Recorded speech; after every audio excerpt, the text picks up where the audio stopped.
Hi, it's Therese and Lostinpaper. I'm so excited to be the guest at the flower challenge this month. I decided to make a clean and simple design. If you know me, you know I love my flowers. And this is an older die from Memory Box. It's actually retired, but there are quite a few outline dies for flowers out there at the moment.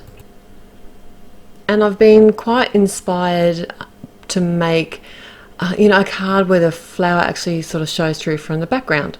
So I'm going to start by die cutting the actual outline of the flower from this is a panel that's cut the same size as my card front. The finished size is 10.5 by 15 centimeters.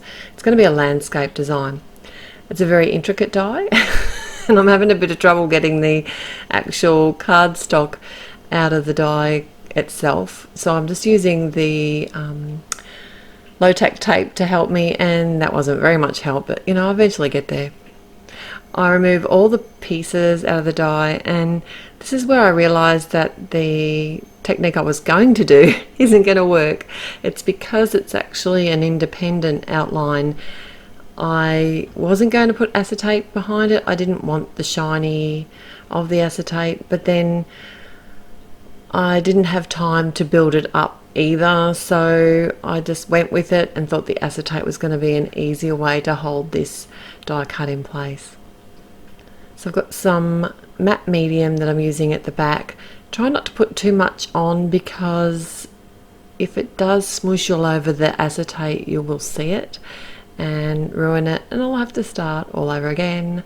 So it does take a little bit longer to dry, this matte medium, so I usually just pop a block, stamp block on top until I'm happy with, it doesn't take very long, just until I'm happy that it's going to be dry.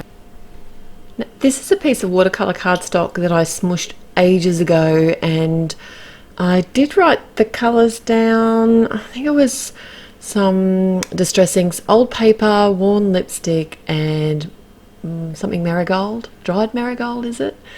And I just love the colors in this cardstock, so that's why I've kept it, and I finally got around to using it, and I'm just adhering a piece behind where the floral window is going to be.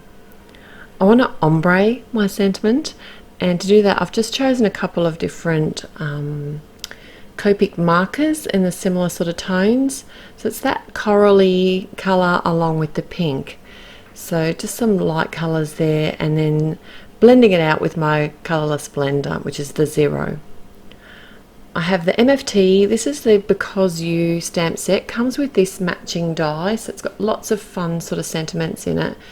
And I did want to pop this up, so I have die cut it a second time in some fun foam, and then using the matte medium again just to adhere those together. And of course put a bit of pressure on top until I'm happy that it's dry. The rest of my sentiment comes from the same stamp set. I'm using some rouge ink from Altenew, which is a very similar kind of corally colour, and I'm being very careful stamping it here because I have already put fun foam on the back of that panel before I stamped my sentiment. I forgot. I could have used my Misty, but I thought I'll go with it. If it doesn't work out, I'll change my plan. So then I've just used my ATG gun to adhere some tape directly to the card front, and I can pop this whole panel up on the front, and then use the matte medium yet again. This is getting a workout on this card, to adhere the word because. I don't get a chance to join challenges very often, so it's pretty exciting when I can just get out any products and just play.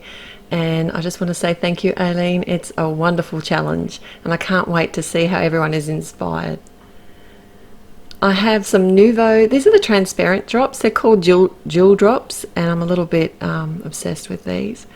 And it's called Rose Water. So you kind of think it's going to be pink, but they do come out this coral colour. They're probably my favourite colour. And that's my finished card for today. I hope you get a chance to pop over and see the challenge and join them. I'll be back again real soon. Till next time, happy paper crafting. Bye.